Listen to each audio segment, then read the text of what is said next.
સાથે છે તેવો તેમનો દાવો છે. મને લાગે છે કે જે રીતે ક્ષત્રિય સમાજ વાત કરતો છે કે તેઓ શ્રી ભાજપની સાથે છે, વડાપ્રધાન નરેન્દ્રભાઈ મોદીની સાથે છે. ગઈકાલે જ પરસોત્તમભાઈ રૂપાલાએ પણ કહ્યું કે ક્ષત્રિય સમાજ સાથ આપે, સૌ રાષ્ટ્રની ઉન્નતિમાં, રાષ્ટ્રની પ્રગતિમાં સાથે મળીને કામ કરીએ. મને લાગે છે કે ક્ષત્રિય સમાજ હંમેશ ભારતીય જનતા પક્ષની સાથે રહ્યો છે. ઉદાર મન રાખી અને આ ચૂંટણીમાં પણ ક્ષત્રિય સમાજના આશીર્વાદ અમને મળવાના છે.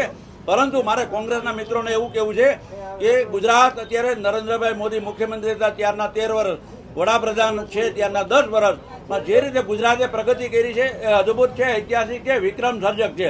આજે ગુજરાતમાં રોજગારી છે, ગુજરાતમાં જે રીતે સ્ટાર્ટઅપ શરૂ થયા છે, ગુજરાતમાં પીવાના પાણીની વાત હોય કે ગુજરાતમાં ચેકડેમ ચલાવવાની વાત હોય, દરેક જગ્યાએ ભારતીય જનતા પક્ષે પોતાની સાર્થકતા પુરાવર કરી છે, પોતાના વચનો પૂર્ણ કર્યા છે. આવા રાજકોટ ખાતે પરસોત્તમભાઈ રૂપાલા વિજેતા ચોક્કસ બનશે.